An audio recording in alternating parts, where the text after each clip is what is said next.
Greetings and welcome to the United States Transhumanist Party Virtual Enlightenment Salon. My name is Gennady Stoliarov II, and I am the chairman of the U.S. Transhumanist Party. Here we hold conversations with some of the world's leading thinkers in longevity, science, technology, philosophy, and politics. Like the philosophers of the Age of Enlightenment, we aim to connect every field of human endeavor and arrive at new insights to achieve longer lives, greater rationality, and the progress of our civilization. Greetings, ladies and gentlemen, and welcome to our U.S. Transhumanist Party Virtual Enlightenment Salon of Sunday, November 17th, 2024. Today we have a fascinating conversation in store for you about cryostasis revival and a promising set of technological pathways to get there, and a promising new organization called the Revival Research Group. First, I would like to introduce our esteemed panel for today. We have our Director of Visual Art, Art Ramon Garcia, our Director of Longevity Outreach, Ben Balweg, our Director of Marketing and 2020 U.S. presidential candidate, Charlie Kam. Also joining us, albeit briefly, is our Technology Advisor and Foreign Ambassador from Spain, Dr. Jose Cordero. He is about to board a flight to Dubai, but thank you, Jose, for joining us at the beginning. And we have Sergio Terrero from Spain, from Alianza Futurista, the Spanish Transhumanist Party, which was formed exactly 1 year prior to the U.S. Transhumanist Party. So the U.S. Transhumanist Party is 10 years old.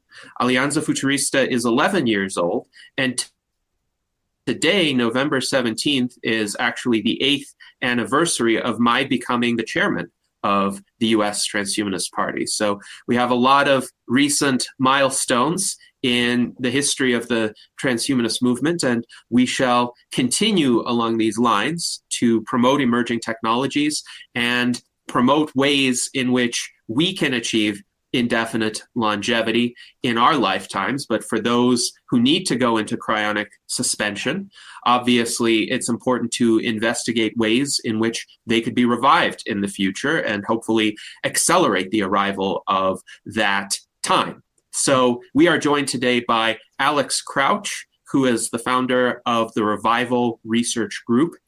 The Revival Research Group is a nonprofit organization whose mission is to accelerate the development of technologies necessary for the successful revival of cryonics patients. The Revival Research Group is committed to using the latest AI tools, fostering collaborative research, and promoting open source solutions to ensure that breakthroughs in cryonics science are shared and accessible to all. So welcome, Alex, and please tell us a bit more about yourself, about your interest in cryonics and cryostasis revival, and about the Revival Research Group. Well, thank you very much for having me here. First of all, I have a personal reason for being involved. My mom and dad both passed away over the last 2.5 years or so. And I decided that, I've been a member of Cryonics Institute for about 15 years. And I decided when I had power of attorney, I decided to use that to send my mother and then my father to Cryonics Institute. So they're there now, and I've always been fascinated by computers, artificial intelligence, things like that.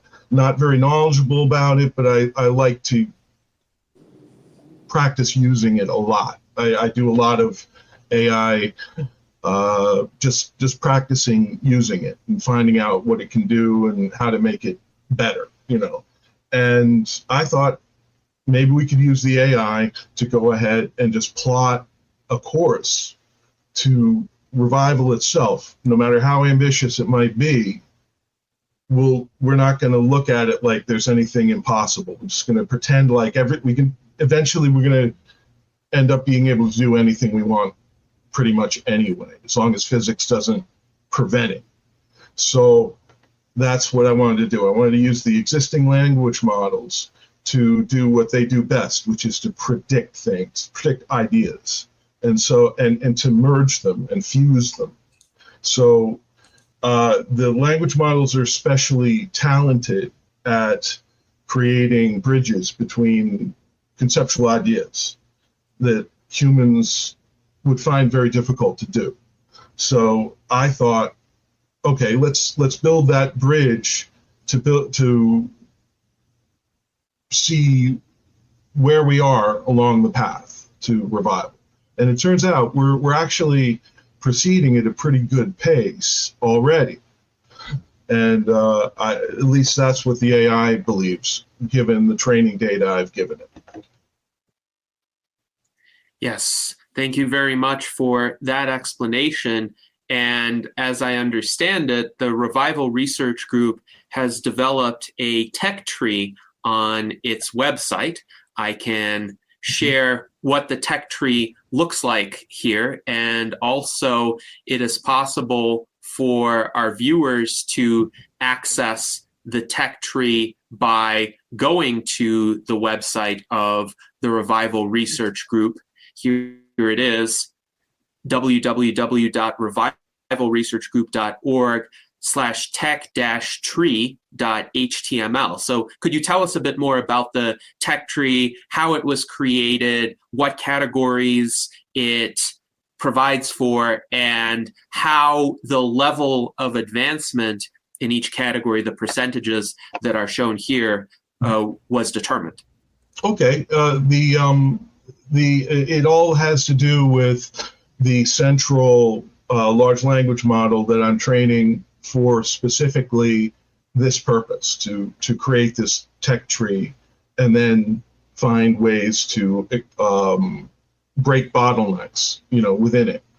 And it's a large language model that's trained on basically all the cryonics information I could get my hands on, along with a lot of AI specific information. And I just asked it, okay, I trained it on it, especially on the book Cryostasis Revival by Robert Pretes. So that's the only textbook that I know of that covers the job of cryostasis revival. And it went over the texts, it went over other things that it knows. I checked, I bounced, it came up with an idea that it was about 220 or so technologies.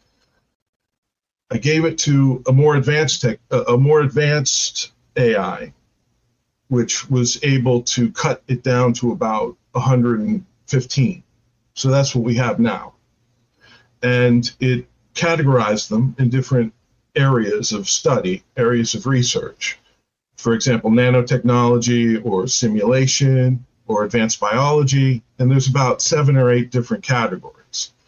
And the percentage-wise, as far as the progress bar or wheel is concerned, that was just, that came from me asking the AI to give me its best guess. So this is all the best guess. It's bound to be updated in the future many times, but right now, it might be the best we can do.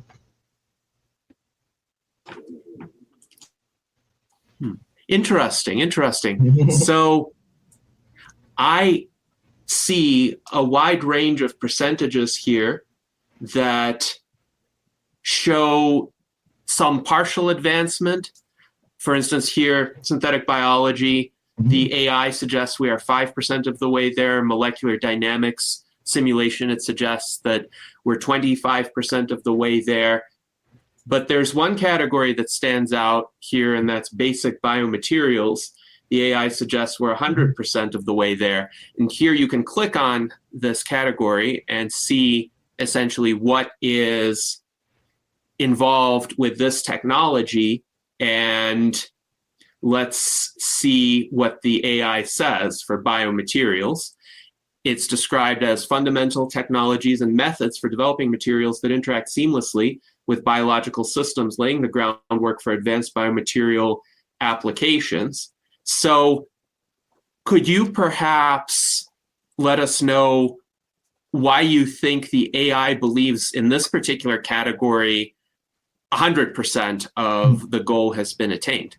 Yeah, well, I asked the AI to include at least one or two technologies that we already have so that it could build that as a foundation. That's a foundational technology that is sort of a, I mean, it's, I don't have the expertise to be able to say whether or not it's useful to categorize this particular technology under the name basic biomaterials.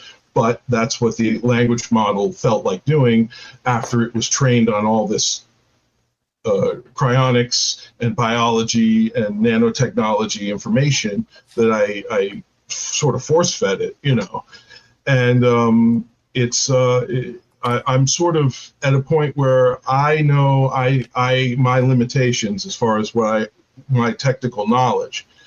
I'm just kind of letting the AI speak here, and it's telling us this, and it might be way off or it might be close, but this one looks like a basic technology that, you know, this just kind of describes the fundamentals of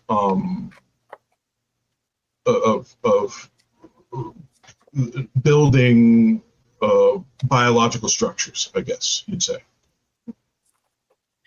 Yes, thank you for that explanation. And let's also look at a technology that hasn't been fully developed yet. So let's go here, organoid on a chip. And this is in the category of advanced biology. The description is combining organoid technology with microfluidics to create more accurate models of human physiology essential for drug testing and disease modeling. And there are various levels of AI, and this is something that your newsletter goes into, but there's a level 4 AI requirement here described as innovators. So perhaps this is a good... I can't hear you. Yeah, perhaps this is a good opportunity to highlight the newsletters of the Revival Research Group and to essentially have you explain what the various levels of AI development are. Sure. Well, OpenAI and also DeepMind break up the development of artificial intelligence to the point of what's called artificial general intelligence. And they break it up into 5 stages, and DeepMind actually in 6, but they have a 0 stage. Anyway, the 5 stages are, the first one is large language models, which is the one that most people are most familiar with, the chatbots that can get things a little bit factually wrong sometimes, but come up with some really good brainstorming, really good ideas. Then there's the second level, which are called reasoners.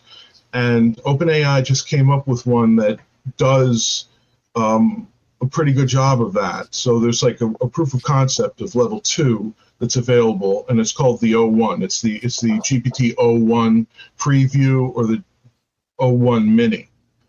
And then level 3 are called agents, which means that they have agency in that they can use computers. They're an AI that can use a computer like a human. They can open up applications, save files, communicate with people, and function like a person using a computer. And that will be level 3. They have there's something called Claude Sonnet 3.5 new, I think it's called. And it's these names, they're not coming out with the best names, you know, most easy to remember names for these things. So, but they have a proof of concept for level 3, and now they're saying even this week, like as recently as yesterday, I was hearing the level 4 proof of concept may be out already. So they're going so fast with the prototypes, the proof of concept. Now, we have to wait for the maybe layer 2s and layer 3s to be developed to make these powerful AIs more useful to the general public than they are right now. But it's always useful to remember this is as bad as it's going to get. It's not going to get any worse than this, and it's doing amazing work already. Yes, thank you for that explanation, Alex. And let's return to the tech tree. Oh, and sorry. Level 5 are going to be organizations of innovators. So the level 4 is going to be the innovator that can come up with brand new solutions to problems we haven't had before, and invent new things that we didn't have before. And then level 5 will be organizations made of those AIs working together. It's going to be pretty incredible, I think. So. And these AI systems are definitely advancing quite rapidly. I wanted to point out also there's a search function for I don't know if it works. Well, does it work? So let's give it a try. So it doesn't seem to work yet. You know what? There's a few things that I would like to update on this. Maybe next week I'll be able to have that working. But it's sufficiently concise right now that you can scroll through the technologies and just do a word search on the page, and it will pull up the technology that you're interested in. And then again, you can hover over it and see what level of AI development, at least right now, this system believes is required. So here's a technology, advanced diagnostic imaging, which requires level 3 AI described as agents. So this is very interesting. I would like also, Alex, for you to tell the audience a bit more about the newsletters that the Revival Research Group puts out. So here's volume 1 of the newsletter series, and here's volume 2, so they can be downloaded via these links that Alex provided. What is in those newsletters, and what do you expect to include there in the future? Well, what I am including right now and what I expect to include in the future is kind of the same thing, which is just commentary written mostly by the our main AI, which is Dr. Forever. And Dr. Forever is the name I gave to our large language model to help communicate and help instruct and educate about how cryonics can benefit from AI right now, and what we can expect to benefit from in the very near future. Yes, thank you very much for that response. And we have some audience questions now as well. Now, I wonder if you have an answer to this question from Alan Crowley. How well does the cryo community currently integrate with the medical community, per your understanding? Because a lot of these technologies are going to require the involvement of the mainstream medical community. Well, I think that we can do a lot of what needs to be done without expressly doing it for cryonics. But I wanted to make sure that we were steering everything towards revival, so that it's a very few people that are ever going to be revived, I think. I don't think there's going to be thousands and thousands of people that will be revived. I think it's probably only going to be a few hundred at the end of the day. I mean, I think we're closer to the end than the beginning of this whole journey. And I think to the rest of the world, maybe to the medical community, cryonics might at best seem to be an interesting but fringe experiment that isn't really worth dwelling on too much. Whereas curing cancer, on the other hand, they're going to,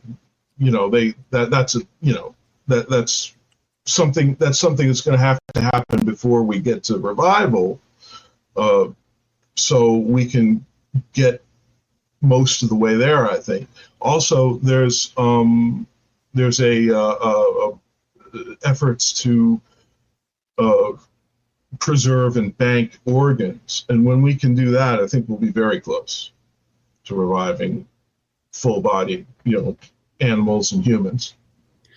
This is very interesting. So, in your view, because other technological breakthroughs are sufficiently close, most of us will be able to reach longevity escape velocity and we won't need to be cryopreserved, but several hundred people will be cryopreserved based on how many people have signed up. So several thousand people have signed up. I believe a couple hundred people are currently in cryostasis, and there will be perhaps a few hundred more until essentially rejuvenation biotechnology advances sufficiently that, barring serious accidents that could still kill people in the future, most people won't need to be cryopreserved, but then we'll have the challenge of reviving the people who have been cryopreserved and the people who have yet to be cryopreserved. But fortunately, you think that won't be a huge number. I hope it won't be a huge number, and I hope that that it happens as soon as it looks like it probably will. But you never know. But we're here to push it along.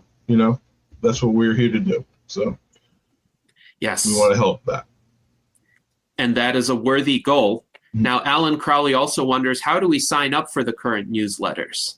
You can go right to the website and put your email in, and I'll sign you right up. Yes, thank you for that. And the website is right here, revivalresearchgroup.org. So anybody who's interested in receiving these newsletters going forward, please sign up there. Now, we have a lot of questions and comments already from our audience. First, a few comments. Mike Lazine writes, sorry for your loss, Alex. Hopefully your parents can be revived in the future. And I think we would all second very that. Much. Mm-hmm. I appreciate that. Indeed. And Rudy Hoffman has some good words for you as well. Rudy's a great guy. Everybody knows Rudy. Everybody loves Rudy. Rudy met Alex at the Cryonics Institute Associate General meeting this fall, and he also sent Alex his book, The Affordable Immortal, to add to the training set for the large language models. So you mentioned Dr. Robert Friedus's book. If you add The Affordable Immortal, and I wonder if you add some other literature as well, do you think that's going to change, first of all, the set of technologies that the LLM considers to be required for successful cryostasis revival, and then also the amount of progress that has been made? I think that the amount of progress that has been made is always something that we could go over and update. Maybe once a month I should do that, along with putting out the newsletter. Also, yes, training the LLM as much as I can, the more the better. The more data, the better. So it'll have better ideas and maybe come up with better fusions of ideas that make new technologies happen,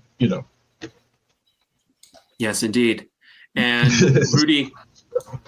Rudy further writes, as Alex's newsletter did a good job of explaining, emerging AIs are going to be agents which enable management by objective, and they will figure out the intervening steps. He says, cool, which is an interesting word to use in a cryonics context. He also writes, what I appreciate about Alex is that not many folks at Cryonics Institute seem to be thinking ahead, realizing that we are probably our friends in the future who will bring us back. So perhaps there are some differences in the cryonics community and the estimates of the time frames that it will require to enable successful cryostasis revival. But I am one of those people who is hopeful that we can reach longevity escape velocity in our lifetimes. And that does mean we will have the challenge of figuring out how to revive those who have already been cryopreserved. So thank you for those comments, Rudy. And I'd like to add one thing, which is that we have the tools to get started, and that's it. So we should step up and be the ones to at least map the territory. Yes, absolutely, absolutely. So now I would like to turn it over to the panel to see if our panelists have any questions or comments. And in the meantime, our audience continues to be very active in the chat, so keep those questions and observations coming, and we will address as many of them as possible. Let's go to Art Ramon. Hey, Alex, sorry for your loss. Thank you. My parents are in their 80s now. I don't think they would be interested in cryopreservation. What sort of interest did your parents have? None. I had to make a decision. I had to make a choice. They told me there's nothing more we can do for your mom, and I had power of attorney, so that was the choice I made. And I figure we'll argue about it later. If it works, if some horrible thing happens and it doesn't work, well, at least I tried. Okay, that's the way I look at it. Thinking. Yeah. So you didn't get their consent whatsoever. I got my dad's. My dad was had a dementia, but he told me, I trust you to do anything you want. So I did. Okay. Yeah. My parents, I don't think they would be interested in any sort of cryopreservation. So I'm not even going to ask. They're quite religious. I think they've seen a lot. They've lived a lot, and they're just ready to move on. And I won't take that away from them. That's their choice. Yeah. But thank you for the insight. Sure. Yes, indeed. Thank you, Art Ramon. And I also want to highlight this set of comments by Rudy. He writes, it seems to me that AI or AGI will need to get input from the current technical experts like the folks at Suspended Animation and International Cryopreservation Experts. These guys deal with logistic issues which currently bedevil cryonics. So I'm wondering, Alex, if you've thought about taking any of the research from these cryonics specific organizations. Another great person to get in contact with would be Ashwin DeWolf of Advanced Neural Biosciences. He was a guest of ours in 2020 for an extensive virtual enlightenment salon, and take their writings and input them into the LLM. Definitely, and I'm very interested in talking to Chuck Bartle also. Hopefully, we'll be able to work something out with him, because he built a network in Minnesota, and then there's others who I want to train Dr. Forever to be able to help all cryonicists with all unmet needs, including standby and networks and things like that. Yes, indeed. Now, Ben, I'm wondering if you have any questions for Alex. Let's see. How about, well, you kind of answered how close do you think we are to having revival figured out? Pretty darn soon. And who are some of the most provocative researchers in the space right now? I don't know if you quite answered that yet. I would say the people that I follow are David Shapiro and Alan Thompson, Dr. Alan Thompson. I would say those are the two that I'm also following. A guy named Matthew Berman, and these are all AI people on YouTube. So as far as people in cryonics, it's literature's been out there for quite a while, for most of it. So that's been used to train Dr. Forever. And I always use a method of training that respects copyright. So I do not infringe on anyone's copyright to their work. Yes. Mm-hmm. And I think the manner in which the LLMs are trained is very important because, of course, the output depends very much on the input.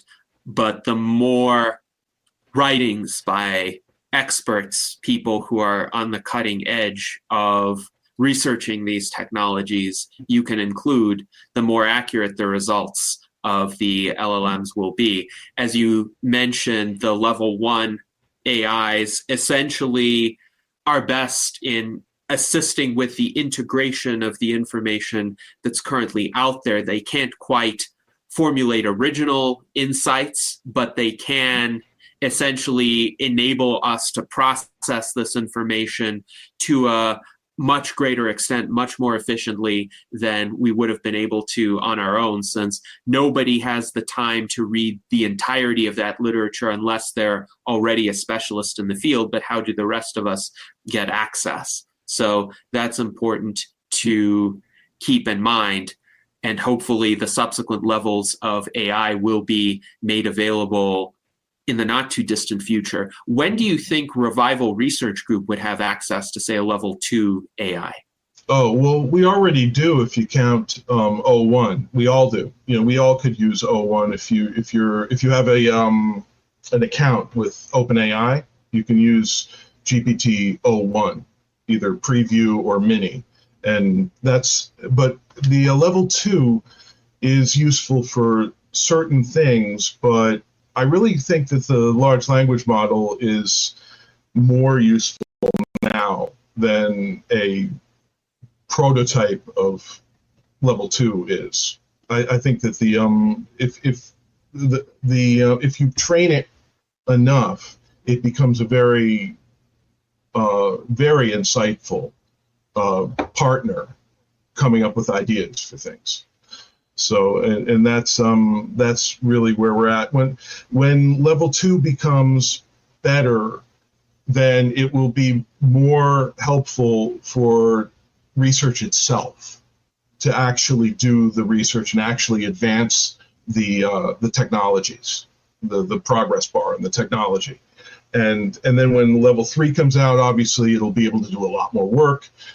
Level 4 will be able to invent more things, and by the time we get to level 5, we won't have to invent anything ever again.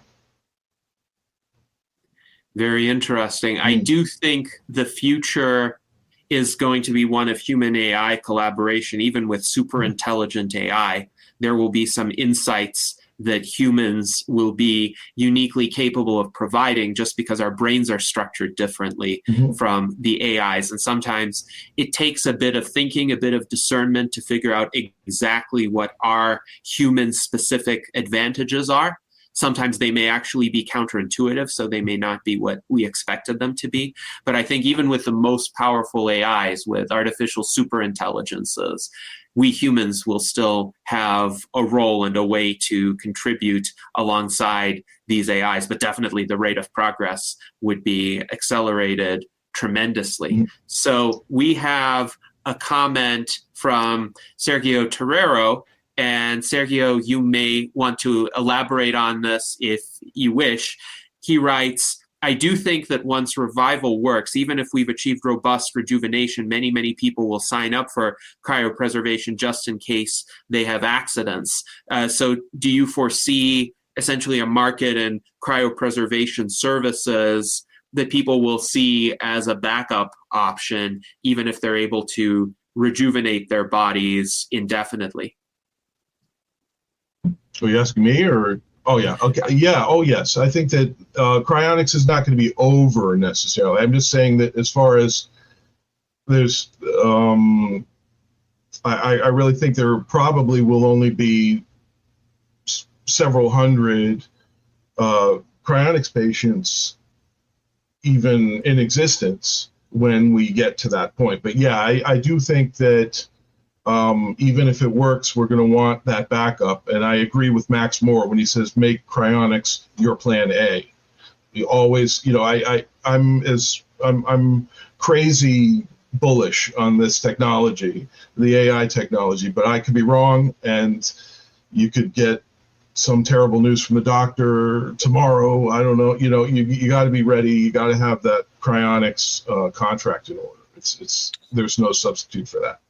Alex, this is really interesting. I'm really enjoying what you're doing, and I'm wondering, how can people help you, or how can we help you? Is there any call to action? Is there anything good to help? I think what I'd like is for people to just try talking to Dr. Forever. I have a link, in the newsletter. You can just follow that, and if you have an OpenAI account, you can use Dr. Forever for free, no matter however long you want, and it should be unlimited access to it. So it's a learning as you talk to it, as you interact with it. Okay. Well, it's a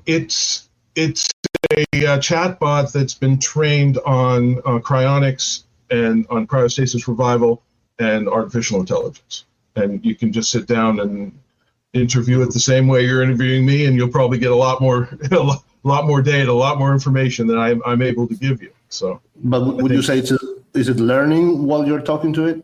Your conversation? It could. If somebody has a really great conversation with it, they could send me a link to that conversation, and I could use that conversation as training data, and he'd be able to remember it.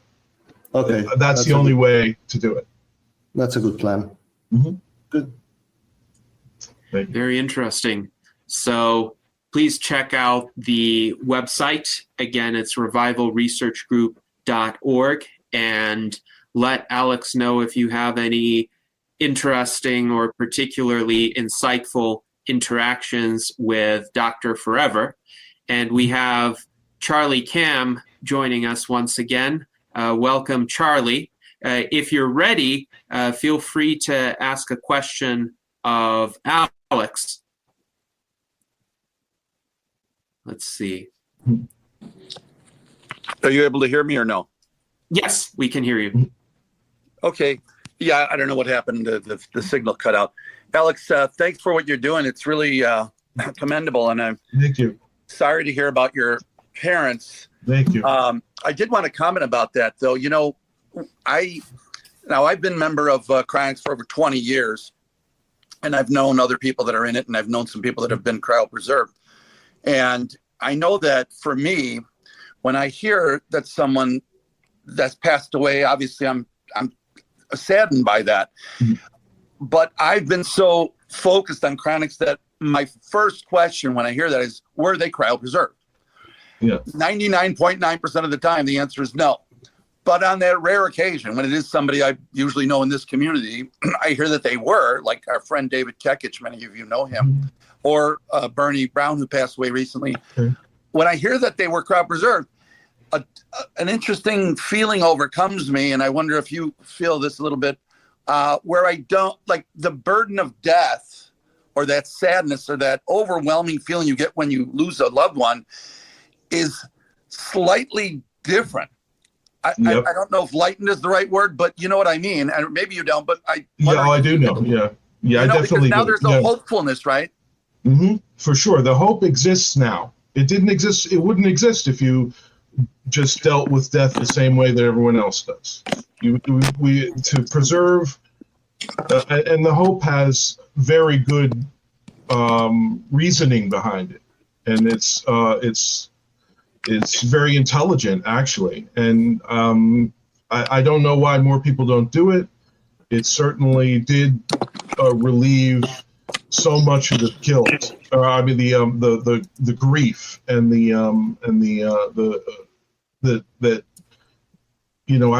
there were times when I would my confidence in cryonics would fail, and I would feel like it was maybe we're the weird ones or something, and then that would just, I'd feel this despair. But then I would remember, no, my mom and dad are someplace where they're being taken care of by people who believe in their future, And that feels so much better knowing that. And you know, I always try to stress that to people, and it gets ignored a lot. You know, we don't talk about that part of it, that alleviation of the sadness, because there's a hopefulness there. And I try to point that out. And I also refer to cryonics as not as comparable to an alternative to burial or cremation, but more as a treatment, because that's technically what it is, right?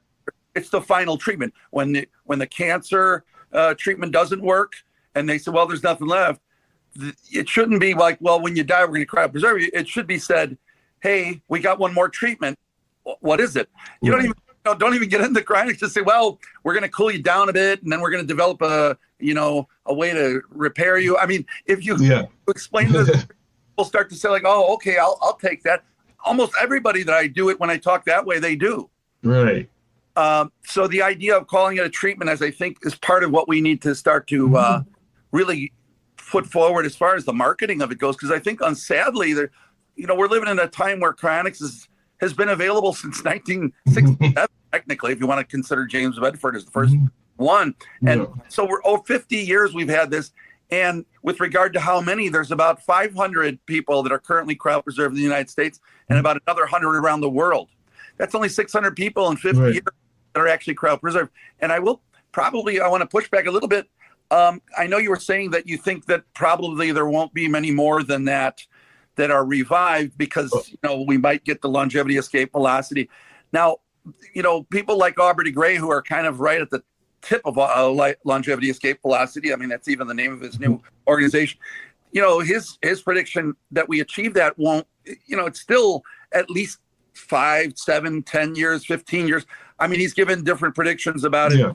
So now keep that in mind, with the fact that 100,000 people die every day from aging diseases, right? So now then let's consider the fact that there are now other companies like Tomorrow Biostasis, which has erupted in Europe in a big way, and they already had a soft launch out of New York. They said they're going to be opening in New York, Los Angeles, and Florida.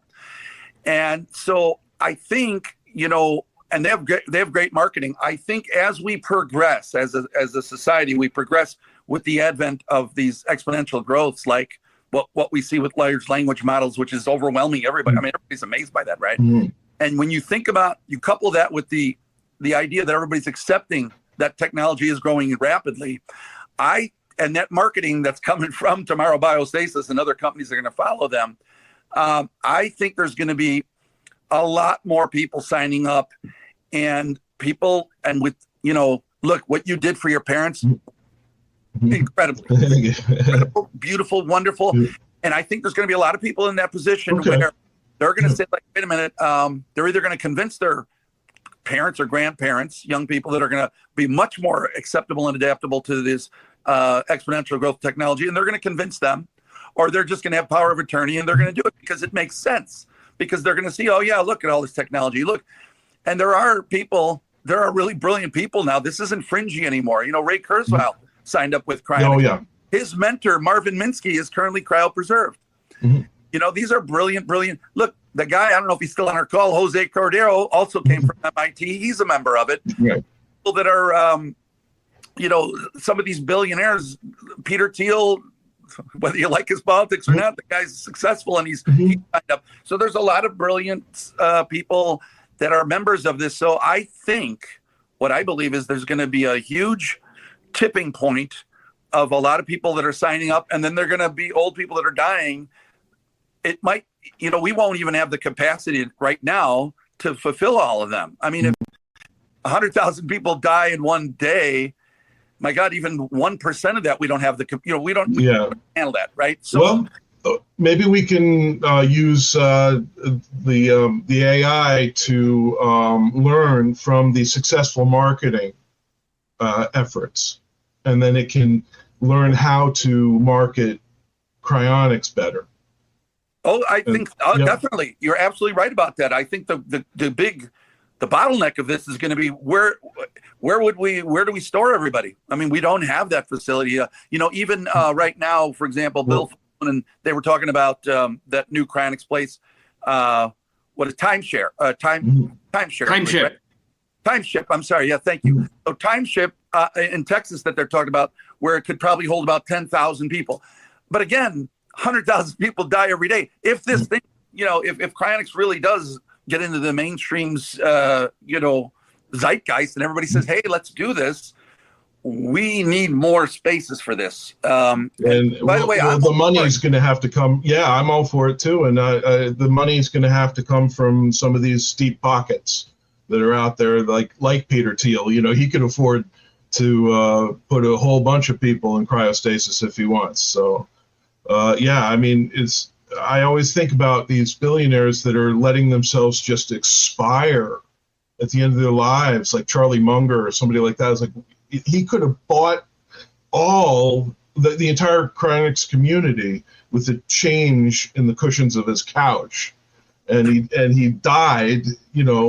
I don't think he's cryopreserved. I never heard he was, but it's just an example of a very, very wealthy person who, and I just think that there's so much stigma attached to, like, why are you keeping dead bodies around? I think that's what people really object to. Well, you're right. People object to things that they're not used to, right? Yeah. Because I was at a Cryonics Institute, one of their annual meetings a few years back, sitting at a table with them, and they brought some guests, and they were freaking out about the idea, like, "Whoa, you're freezing a body. That seems kind of gross." I said, "Wait a minute, let me throw something at you. How about this? I take your body, I put it in a box underground, and let worms eat it." They're like, "Oh my God!" I said, "Well, that's what we do now." And I said, "Or how about I throw your body into a crematorium and burn it into ashes?"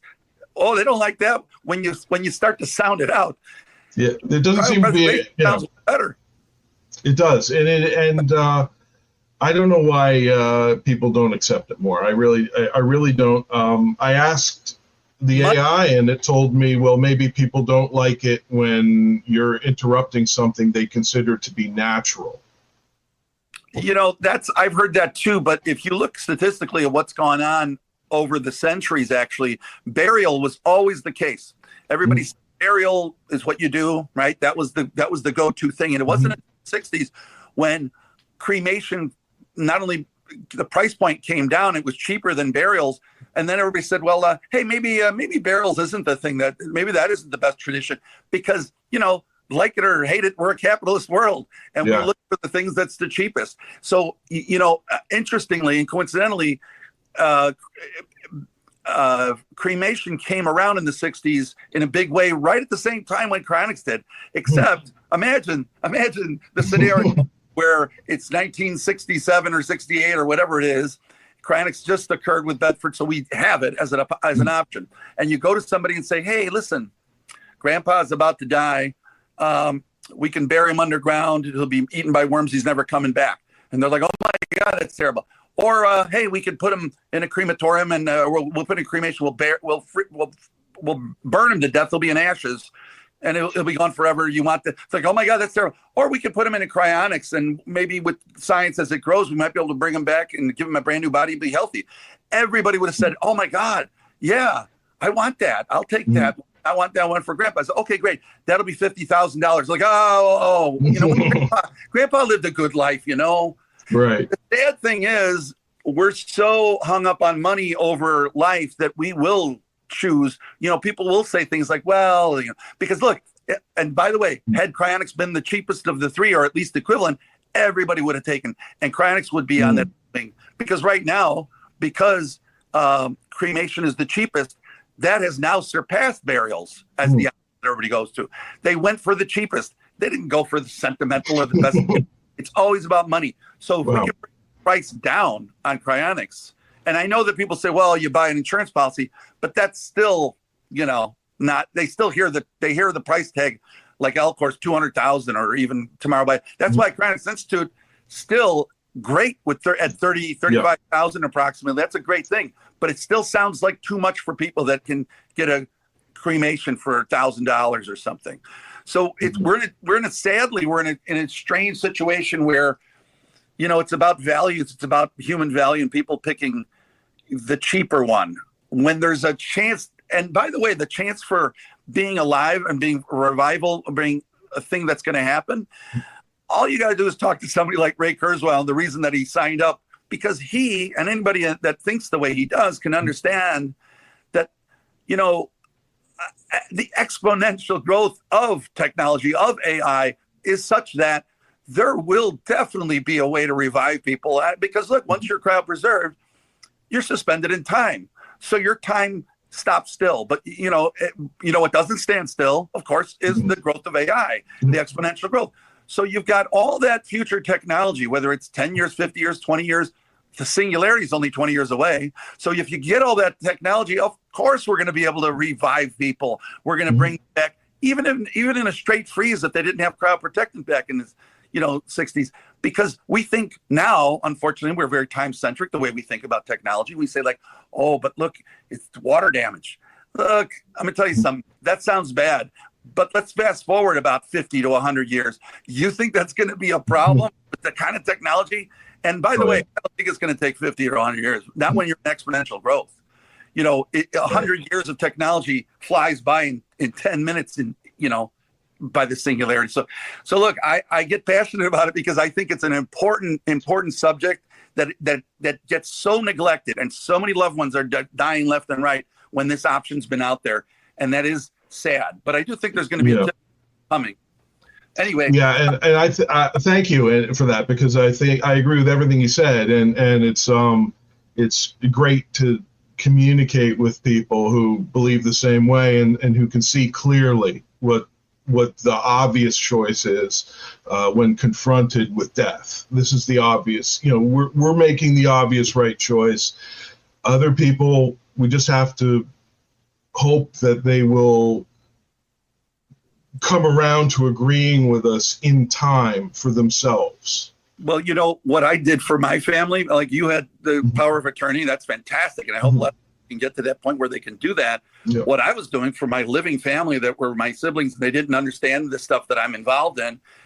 I would go to them and I'd appeal to their capitalist side and I'd say, hey, listen, I am willing to take care of all the end of life costs for you. Just sign here. And like, oh, yeah. And it won't be a burden on your children. Just sign this. And I did that. I gave one of them I had them sign up the whole process. And then I gave them the bracelet that, you wear, like I got my necklace on right now, Alcor. And I give them the bracelet. And, a year later, they're asking me, so what's this for anyway? Yeah. But the point was that you don't have to worry about it. Yeah, it wasn't a cost. They're like, oh, wow. It's like free. It's for praying. I got a free thing. This is that's why I was so passionate about the idea that it is about money. It's about capitalism. So the way to make this, affordable, which is why I love Ruby Vital. I think a lot more people would be on board with this. And the more people that are on board, the faster the technology is going to be being pushed by more and more people to be able to work. So it's one works with the other. Yeah. Well, what I'll do is I'll study some of the more successful marketing campaigns, and then talk to Dr. Forever about it and see what he thinks, and maybe we can come up with some kind of new strategy, that will help. It might work. That's great. Thank you.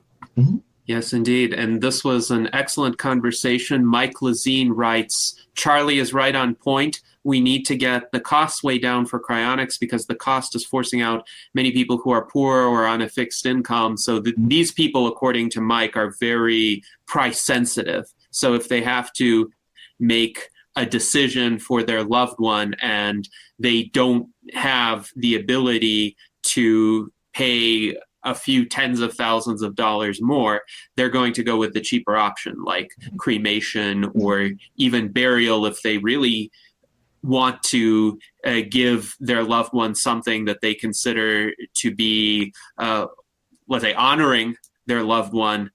And they might not even mind spending a bit more money, but they don't have the tens of thousands of dollars needed even for, say, a Cryonics Institute cryopreservation, which I agree is very affordable in objective terms because of how much work currently goes into essentially getting somebody cryopreserved.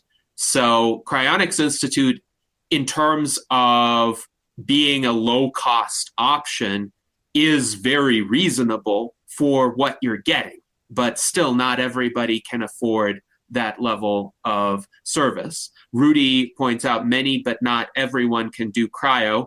Millions of people, however, have spent 10 times these amounts on operations like heart transplants, so one could easily spend 6 figures on a heart transplant or any advanced medical procedure that is life-saving. I do think there's an element there of how proximate the results are. People know that heart transplants can save lives, at least for a time, so they can see those results. Whereas with cryostasis revival, clearly that's going to happen decades in the future, at least a decade or more in the future. And for many people, because that is so removed from their everyday experience, I think they're a lot more cost conscious than they would be if the procedure manifested immediate results. That's actually why I'm hopeful about the success of rejuvenation biotechnology and its adoption, because if a 60-year-old can go for these treatments and look like, say, a 45-year-old or a 40-year-old at first, that's going to be very noticeable, and it's going to happen very quickly. So people are going to be inspired by this, and they're going to wonder, well, what else is possible? How can we advance this technology?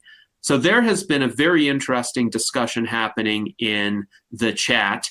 And first of all, I wanted to point out a comment by Sergei Gubkin, who mentions that a lot of people may be resistant to cryonics because of the appeal to nature fallacy, that just because death is a, quote, natural process, they don't want to interfere with it, even though what is natural is not necessarily what is good. As a common saying goes, nature wants you dead by 50.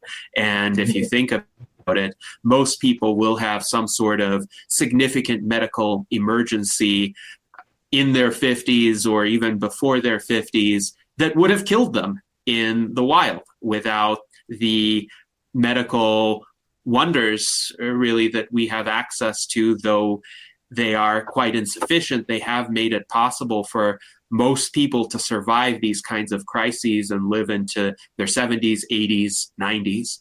But there's also a discussion in the chat about essentially how to fund these technologies and whether we should appeal to the general public or to a few wealthy donors or supporters who might be sympathetic. So Davi Padilla Mesquita writes that, in his opinion, what we need is to convince a very few rich patrons to finance the advanced outside of mainstream researches that we need to not die. More than a few of these guys don't want to die, and indeed there have been some quite prominent individuals who have expressed a significant desire to support longevity research, from the founders of Google, Larry Page and Sergey Brin, to Mark Zuckerberg, to Jeff Bezos, to Larry Ellison of Oracle. They've all given money to longevity initiatives at certain points in time. Brian Johnson is another prominent example. They've all been kind of doing their own thing, funding their own companies or their own projects. Peter Thiel has on occasion contributed to philanthropic efforts like the SENS Research Foundation back when Aubrey de Grey was involved with it. Davi writes, I think we should not be hopeful about convincing the majority of the public for lots of reasons. I think it would be easier to find a few rich patrons to finance their and our immortality by research and development. But there's some disagreement with this approach. So the Modern Mix writes, even in regard to longevity and immortality, they believe that focusing on a small group of wealthy donors would inevitably lead to a restriction in access to the wider public. Maybe the concern there is one of cost and accessibility, but Davi writes, even if they try to restrict the technology at the start, when the genie is outside the lamp and the technology is discovered, eventually it is going to go public, as has happened with many and many technologies. So there is this debate, and the modern mix focuses on access and making sure that everyone can live. And there have also been comments by Mike Lazine about how important it is to make sure people with low incomes, people on a fixed income, can afford cryonics. Davi makes the point that technologies and other knowledge can and will go public through leaks, through the internet, or simply through market forces. Rich people will make more money by selling the tech than by hoarding it. And they are researching with aging, longevity, and anti-death for many decades. People are still dying. So he thinks we're all essentially in the same metaphorical boat here. The wealthy people who care about themselves will share the technology with everybody else. So what do you think about this conversation, Alex, in terms of whom do we appeal to get these technologies funded? Is it more of a pragmatic question of whoever will support it?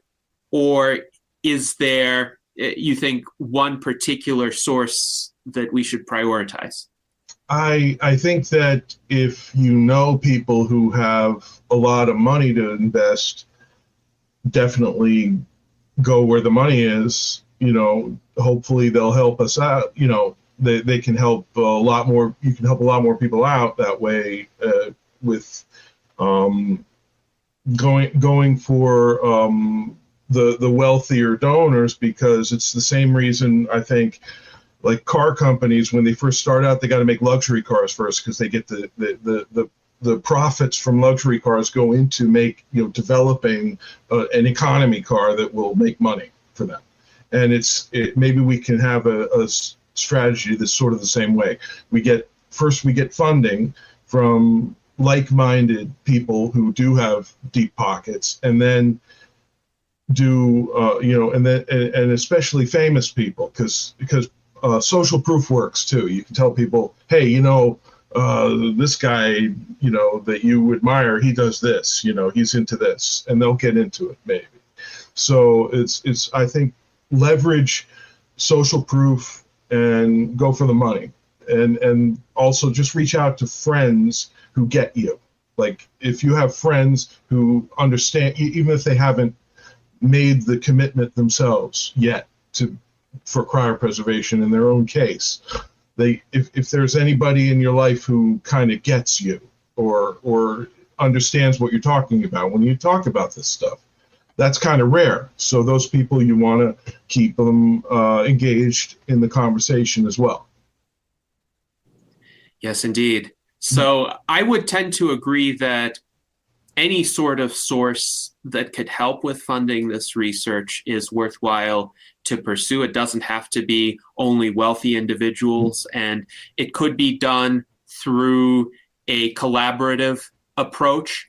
And the modern mix says they agree that we should find the ones that would legitimately progress our cause. But other than that, we should be investing in people and technology ourselves as a party or organization. So they believe we have a role to play as transhumanists, as advocates of these technologies. And again, we could form alliances with other supporters, other wealthy individuals, but as a community, we have a role to play in advocating for these technologies and also donating to organizations like the Longevity Escape Velocity Foundation, which was mentioned earlier, which is working on the rejuvenation side of this. But Rudy points out that Aubrey de Grey is also a cryonicist, and he is one of the people who actually embraces both of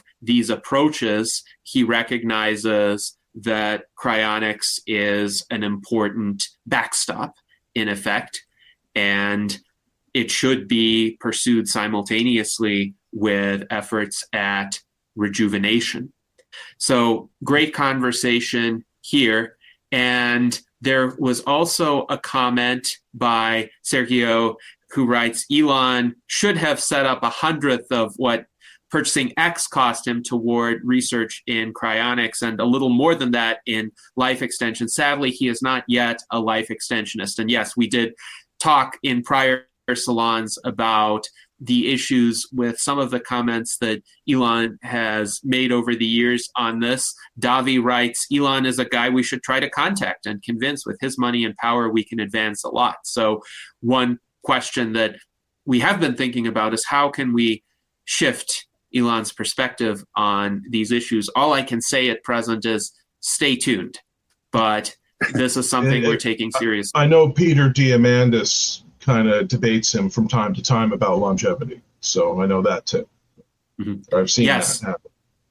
Yes, there was a nice conversation between Peter Diamandis and Elon Musk within the most recent year, if I recall correctly, where he essentially Diamandis laid out the arguments for longevity and got Elon to recognize, well, perhaps it would be a good idea to live significantly longer. Perhaps it would be a good idea to cure diseases that are currently debilitating for people. So yes, Peter is working on it, and I welcome any other input as to how we could be working on it.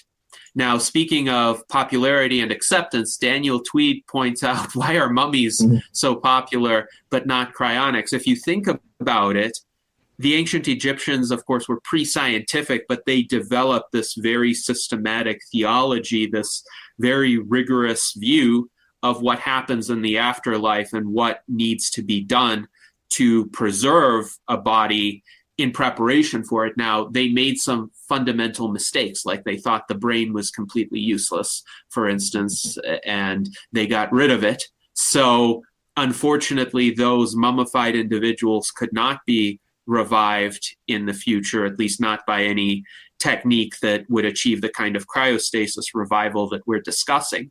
But based on the level of advancement of their time and what they could be reasonably expected to know, this was actually a very forward-thinking idea. Find a way to preserve the body through the ages, in which they essentially succeeded, minus the parts they took out. But the reason why we know so much about the ancient Egyptian civilization and about how people actually lived during that time is because they undertook these mummification techniques.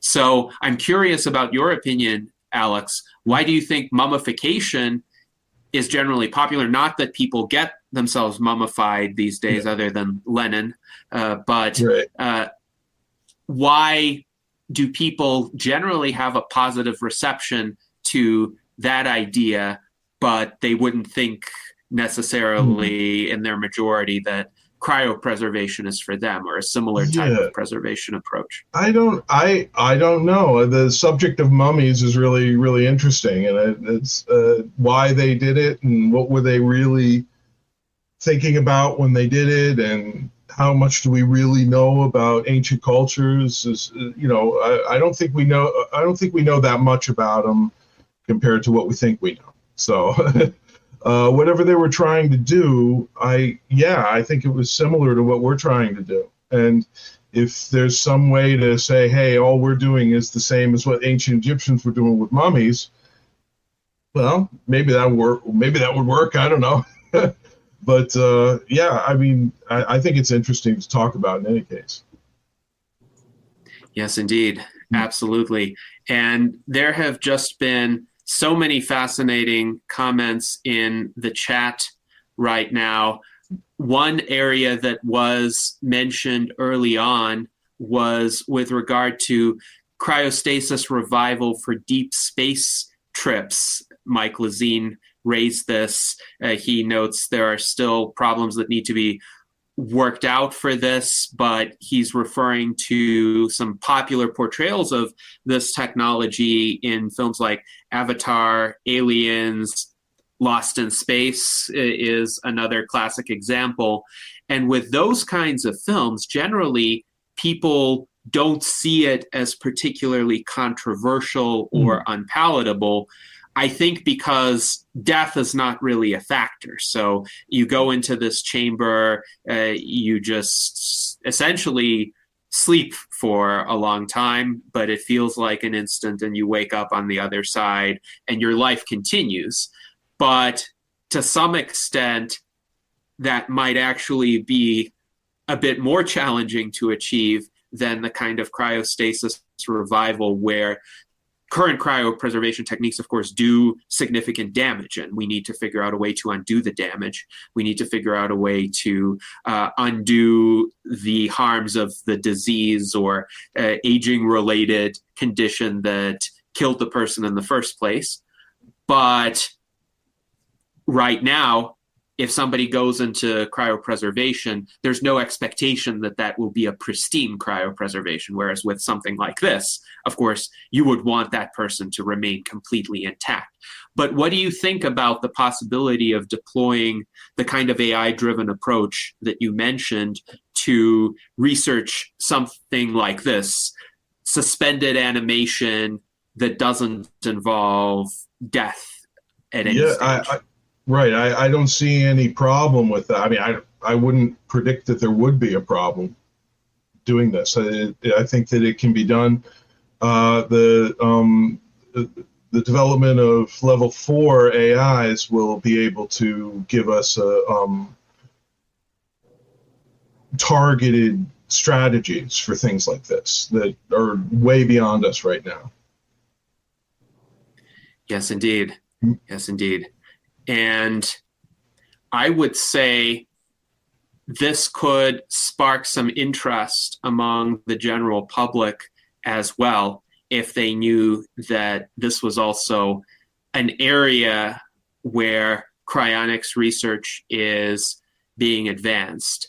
Now, on the subject of interactions with the mainstream medical system, Rudy Hoffman writes, this interaction is getting better between hospitals and people involved in cryonics. So perhaps hospitals are more accommodating. Hospital personnel are more familiar with the cryonics procedures. They've seen more of them, and they're more willing to respect patients' wishes than used to be the case. I listened to some podcasts about what the situation was like, say, when Saul Kent's mother, Dora Kent, was cryopreserved, and cryonics was very little known. And the few people, including Saul Kent, who undertook this procedure were actually criminally investigated because there was such little familiarity with what they were doing, and the assumptions that were made were not generous to them at all. But now, hopefully, there's a lot more understanding of what cryonics is and that it's not anything nefarious. Rudy also points out this is why we need to promote organ preservation to be mainstream, because organ preservation is a step toward successful whole body cryopreservation. If you can get an organ vitrified and then essentially returned to its pre-vitrification state, implanted in an animal, and the animal functions normally, then that could convince a lot of people. Along these lines, Carlos Marquez writes, we just need one person or animal coming back from cryonics with good conditions, and countries with universal health care will then be pressured to develop cryonics. So do you have any additional thoughts about societal acceptance or acceptance within the mainstream medical system that could help drive adoption and help drive interest in the kind of research that's outlined in the tech tree? Yeah, I think that the interest in saving trillions of dollars on care for elderly people through Medicare, Medicaid, and things like that, to save all that money because you're reversing the causes of their medical conditions, that would right there be a huge incentive. If we're talking about financial incentives to get cryonics adopted, I think that it's easier to talk. It seems like the first step is always, let's talk about cosmetic things and making your skin look, younger, or making yourself look younger, or making your body burn fat faster, or these other things that that the biohackers are working on right now. That's like one level. And then you got another level that says, okay, let's talk about CRISPR and genetic, and epigenetic, the corrections required to reverse conditions that we normally think are permanent. And then when we start really putting people's age backward, and they really feel better and look better and feel younger, I think it's just gonna take off. I don't know if cryonics is the thing that's we're going to be able to lead with. I think it's more like, well, you'll live a longer life and you'll live it happier and healthier, and then we can just push that to the limit and say and get to escape velocity and say, oh yeah, and by the way, you don't have to die. Isn't that cool? And then you can just sell it that way. And I maybe go easy at first. The normies are not really used to this kind of right. Radical thinking. Right. Yes. And I think it may well be that people who can rely on some degree of rejuvenation, some amount of significant increase to their longevity, will be more inclined to sign up for cryonics because they will have more to lose. As Sergio pointed out, if they are in an accident and their life is cut short, now they're losing not, say, 30 years, but 80 years or 100 years or 1,000 years. And in that case, they would be more inclined to have the backup option of cryonics. Furthermore, one type of radical change could lead to greater receptiveness to another type of radical change. So if people all of a sudden realize, 122 years is not the outer limit for human lifespans, then they might think, what else is possible? Could we revive the people who have died already? And if so, what is necessary to make that a reality? So yes, I agree. We should lead with life extension, rejuvenation, practices that essentially extend what modern medicine already does. They would just be more effective and would repair damage at a more granular level, the cellular and molecular level. But then I think that will open a lot of people's minds. Daniel Tweed does write, cryo becoming a more standardized medical procedure is a likely path to wider acceptance of long-term individual suspensions. I do wonder, and Charlie and I have had these discussions as well, so Charlie, please feel free to chime in on this as well. If cryonics could also be popularized as a kind of funeral procedure, as a third option to burial and cremation, and if funeral homes were to offer it, because why not, essentially, if they can cover their costs by doing it and people are willing to pay for it, that could be another route where people might become more comfortable with it, because seriously, why is being frozen and preserved less palatable than being put in a casket and being put into the ground, or being burned and have one's ashes scattered? It doesn't seem to be intrinsically more, let's say, inducing of any sort of aversion or any sort of disgust. I don't see it that way. I know I'm not a typical individual, but I wouldn't be surprised if others shared this intuition. So what do you think of that possibility as well? Well, I think that we're getting to a point where I think that people will start to, like, people will always accept more advanced, less invasive, less painful, and cheaper medical procedures. The choice of cryonics, in my case, when I contacted CI, they kindly offer, when I asked, they kindly found me a local funeral home who was willing to take on, the process of transporting my mother to CI from where I am in Connecticut right now. So that was a fairly big favor that the local funeral home was willing to do, and they charged the same for the transport as they would have for a funeral. So it was I paid for my mother's cryonics with money we already had. I paid for my father's with my mother's insurance. So that's how I handled that. I wouldn't have been able to afford Alcor, but thanks to CI's pricing and thanks to their rigorous bookkeeping, they've been able to keep their prices, right at since the beginning. They haven't raised their prices. So that's the reason why both my mom and dad have a chance. And so I know that not everybody's as well off as I am. I don't consider myself to be. I consider myself to be pretty solidly middle class. But yeah, I mean, it's important not to leave anyone behind because they have financial issues. This should be an option that's realistic for anyone to choose, regardless of their financial condition. That would be ideal.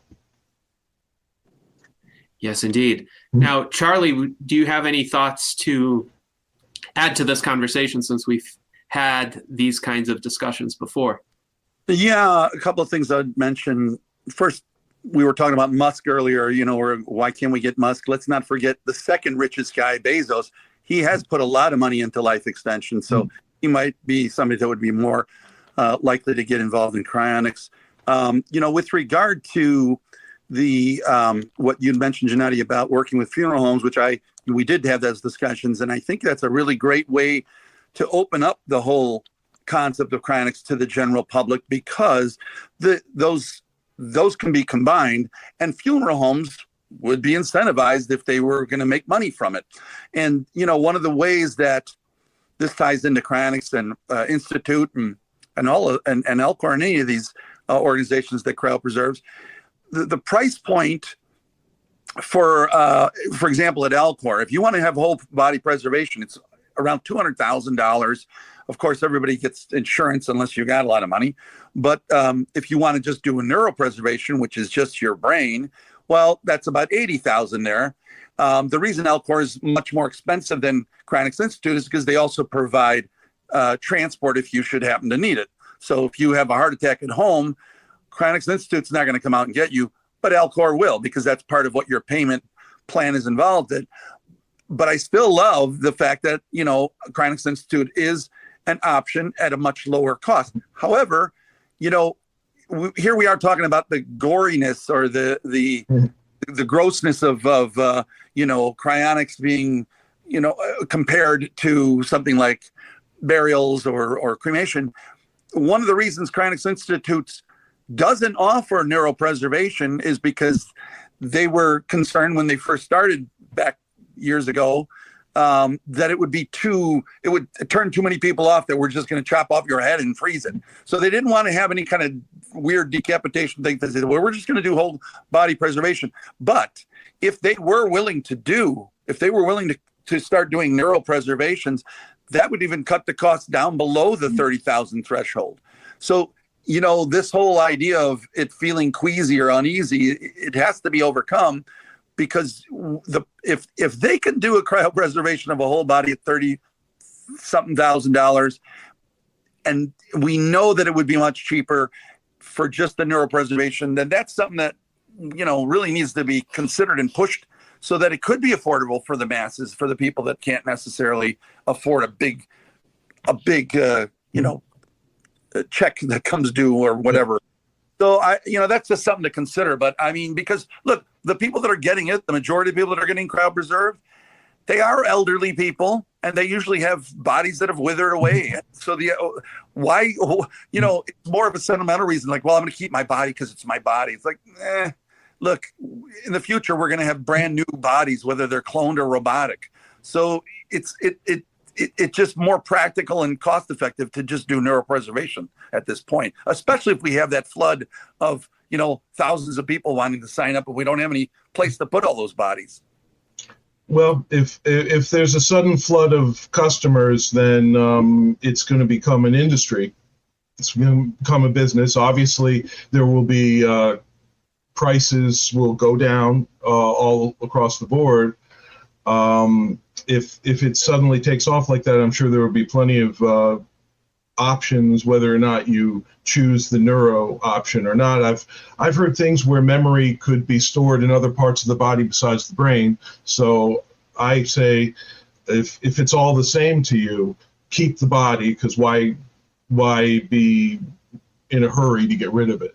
If you know what I mean. It may be necessary to keep. So I've always thought maybe it was better to do the whole body than the neuro in any case. But I understand the argument for neuro as well. We don't want to leave people behind who otherwise would not be able to afford it.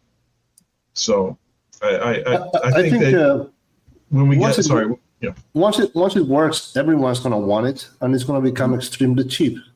Of course, the cryopreservants only cost a few $1,000s, like $3,000 or $5,000 per person. So it's actually really cheap to get done. But of course, you have to plan for many years just in case. But once it's being done, it's going to be really, really cheap, under $10,000. So well, if you want a cryopreservation, very cheap. It's like $5,000. It's because they don't really go through all the necessarily through the cryopreservatives that are infused into the body. But again, in the future, there might be a situation where we're going to be, not even I think there definitely will be a situation where we'll be able to correct any kind of damage that has occurred. So, yeah, you're right. Once this thing scales, it's going to come way down. But I think there's a way to bring it down even now, but it's just not easy. Yes, I do think some scaling would need to happen to enable cryopreservation to become more affordable, because there are a lot of fixed costs. So if you have people who are on standby or people who are trained to do these cryopreservation procedures, you still have to invest a lot of time and money into educating them, giving them the equipment, maintaining their readiness, whether they do one procedure or they do 50 procedures within short succession. So there are economies of scale that can happen. Of course, there are also diseconomies of scale if you scale up too fast with few resources. So if cryonics catches on, then there needs to also be a training pipeline for standby technicians, as well as people who are skilled at doing the cryopreservations. And that's going to be an interesting set of challenges as well. But of course, Alex, you've said you think the technologies of rejuvenation will advance sufficiently that in the near to intermediate term, we would have to be worried about a few hundred people and how to successfully get them revived.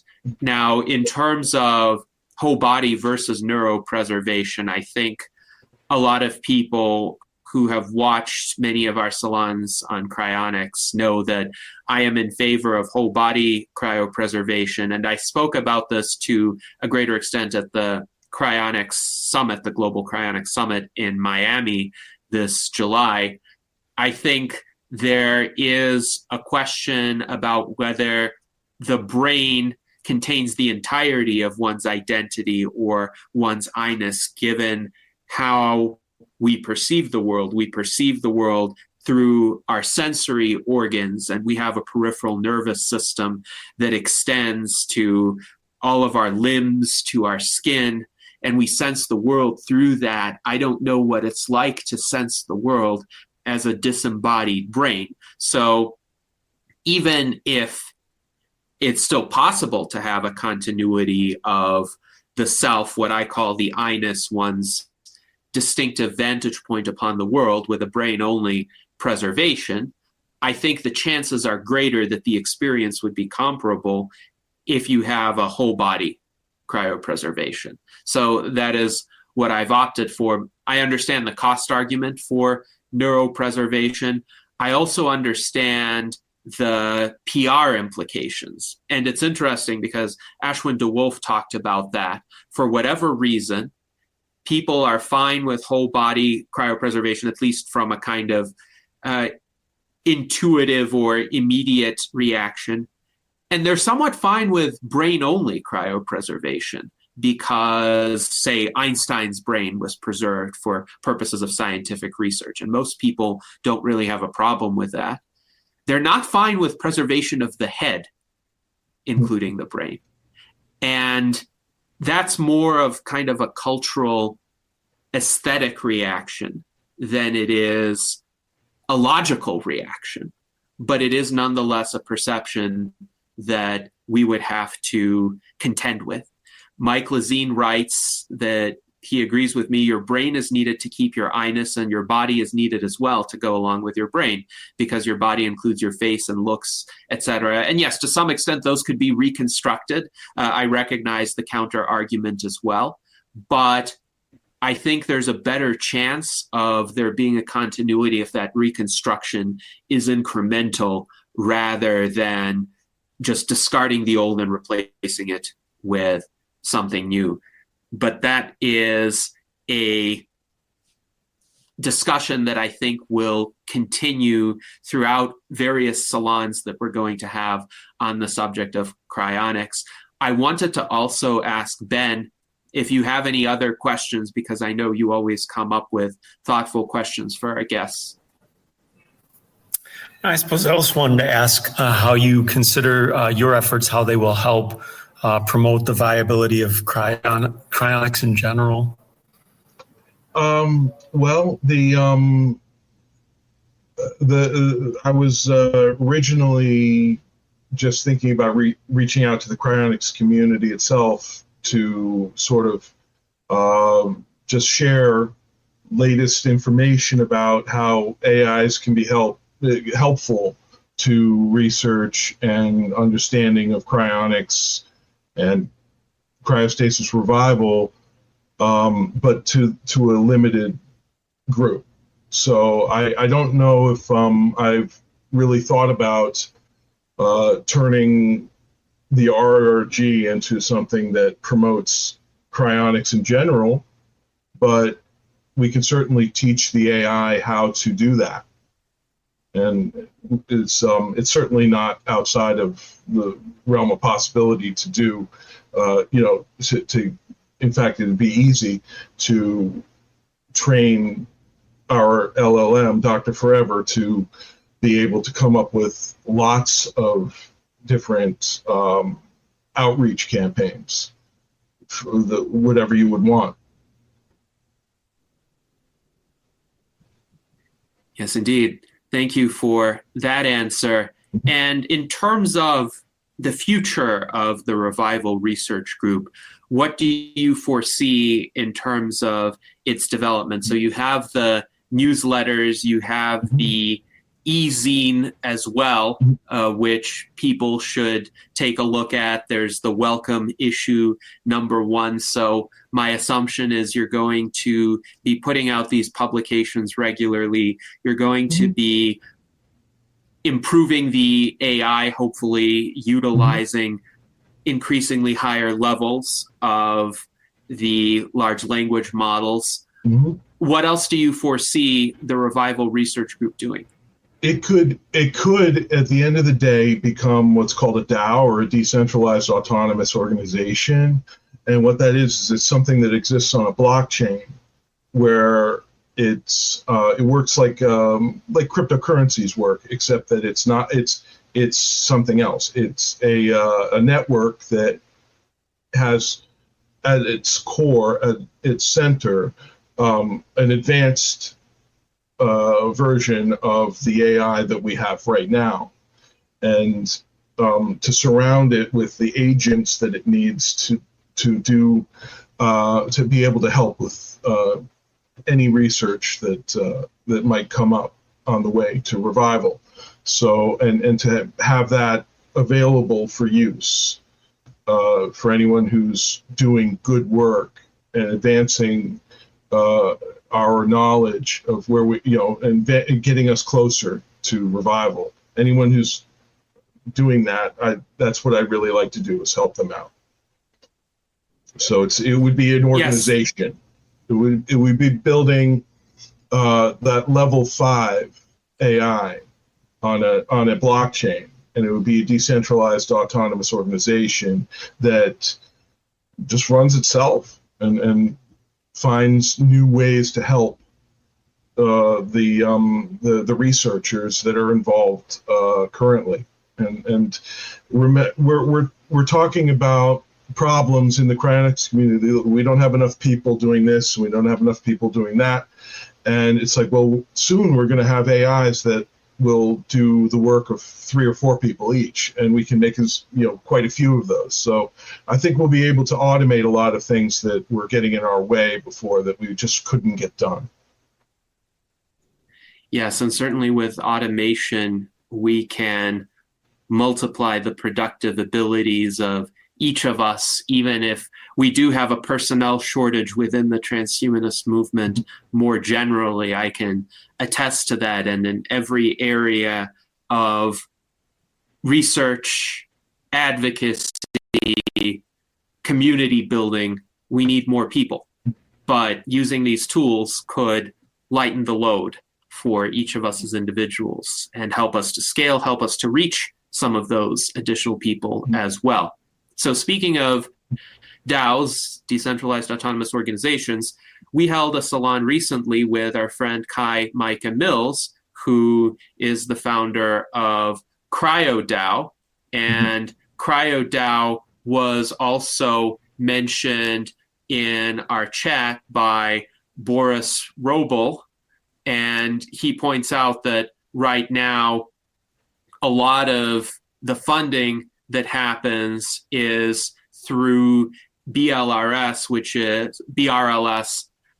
is Bill Falloon's research initiative, and that has funded a lot of the studies that are currently ongoing, including companies like 21st Century Medicine, whose facilities I actually toured this September after RadFest, and it was a fascinating tour. Hopefully we'll have Greg Fahey on as a guest sometime in the future. We did have him as a guest in 2020 to talk about the science of cryopreservation more generally. But Boris also writes CryoDAO is one such approach for funding research, but it's more indirect. So he is an advocate of more direct crowdfunding approaches. Of course, the question is, can we find enough people with resources to support some of these initiatives as a community? And I'll point out that Boris's company Nectome is also working on cryopreservation, and he writes that plans to offer whole body preservation as well. He does say the body is easier to restore even if it is not preserved as compared to the brain. And his greatest concern about the ability to revive people who were preserved with current or past techniques is the problem of the straight freeze, which is likely very damaging at the level of synapses. Vitrification as a technique is intended to overcome that to some extent, but each of the cryoprotectants used is itself imperfect and can itself cause damage. So these are areas of technological advancement that will need to be developed further. How do we get better cryoprotectants, and how do we undo the damage from existing cryopreservation methods or past cryopreservation methods. There was a time when people were just straight frozen, and those will be harder to revive than people who were preserved using techniques that can maintain the synapses and other structures to a greater extent. Now, Boris also writes, he thinks there are more reasons for people's aversion to cryonics than the cost. I would be inclined to agree. Rudy had mentioned Oregon Cryonics, or Apex Neuroscience, which is its new name, offers preservation essentially for free. And there is a brain archiving service in Germany too, which is very interesting, but neither seems particularly popular. There could be just a messaging issue, and not in the way that some people think. Maybe it's not even that people are turned off by cryopreservation so much as they're unaware of it. They're not seeing it as a realistic possibility. It's not within their field of awareness. Just as transhumanism more broadly is largely unknown to the general public. It still is, even though some of us have been in this movement for decades. I don't yet see transhumanism being a household word. Certainly, there have been advances in publicity and name recognition and media coverage since 20 years ago.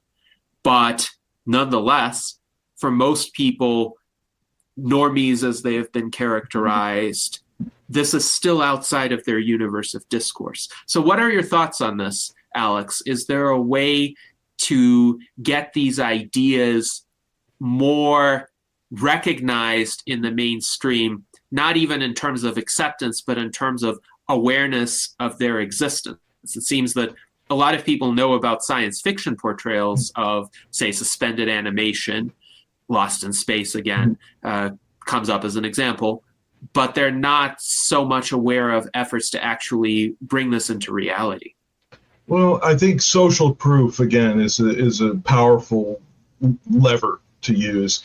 If somebody famous, popular, some professional athlete or a pop singer or something decided to sign up for cryonics and they were really into it and they really were very much into it, or maybe some movie star, and the people would say, well, okay, then I'll do it. You know, it's sort of like the market when you wonder why somebody isn't buying some great stock that everybody knows about, and the earnings report was great and everything, all the news is great, but it's just not moving until some billionaire makes a purchase, and then everybody piles in afterwards. So I think social proof is a big thing. I remember listening to Seth MacFarlane, the director and actor, who was talking to Larry King. Larry King was interviewing him, and they talked about cryonics, and they were very respectful about it. And Larry King was saying, yeah, I'm thinking about it. And then Seth MacFarlane was sort of kidding around a little, saying, yeah, let's do that. Let's go. Let's do it. Let's sign up for cryonics together. And it's like, I don't have to die the same time you do I? You know, and he was laughing and joking with him, you know. But it was a friendly conversation about cryonics. And I don't know if it moved the needle or not, but I do think it was refreshing to see. And it was good to see. So if other people are respectful towards cryonics, and they do, or should I say other well-known,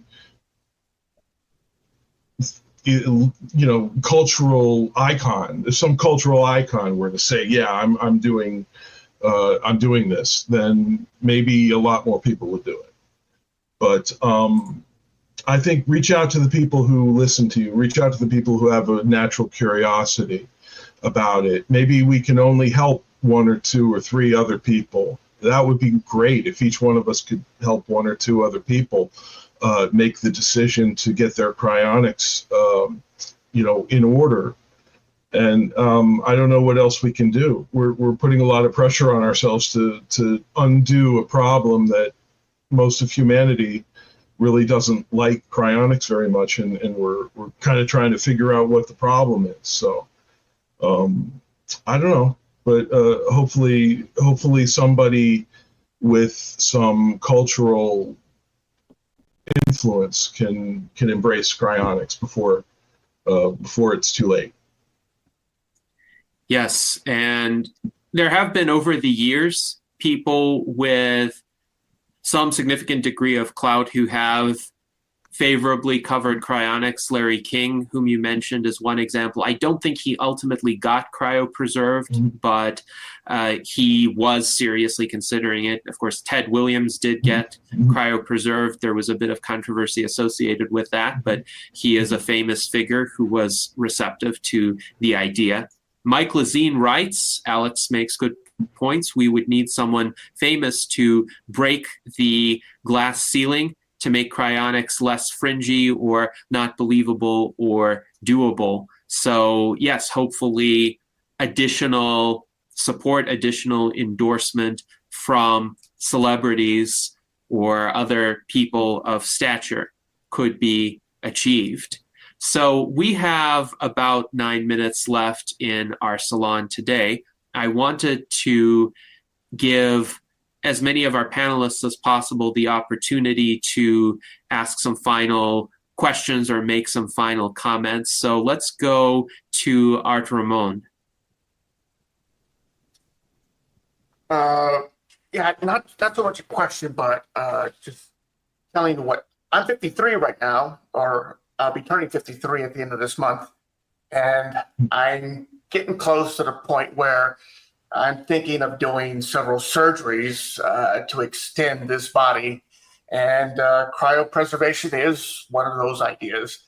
I'm thinking of doing TRT. So the cost, where do I put my money? Do I put my money in TRT therapy, getting knee replacements, or, cryopreservation? So that's kind of what I'm trying to, decide on. And, money's tight, it's, I can't do everything. I still have $5,000 I'm paying off on my naval surgery.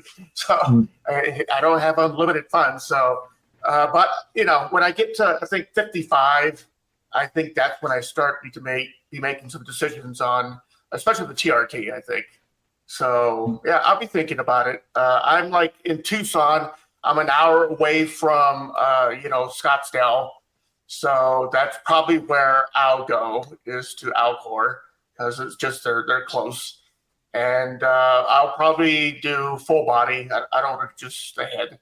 So yeah, those are my plans. Yes, thank you, Art Ramon. And this is a good example of essentially the thinking of many people who are sympathetic, but they have financial trade-offs that they are considering in terms of funding a cryopreservation versus perhaps other procedures that could improve their health in the shorter term, or funding longevity research, or making other purchases that could enhance the quality of their lives or their ability to be more productive and perhaps lead to greater wealth, lead to greater ability to sign up for cryopreservation in the future.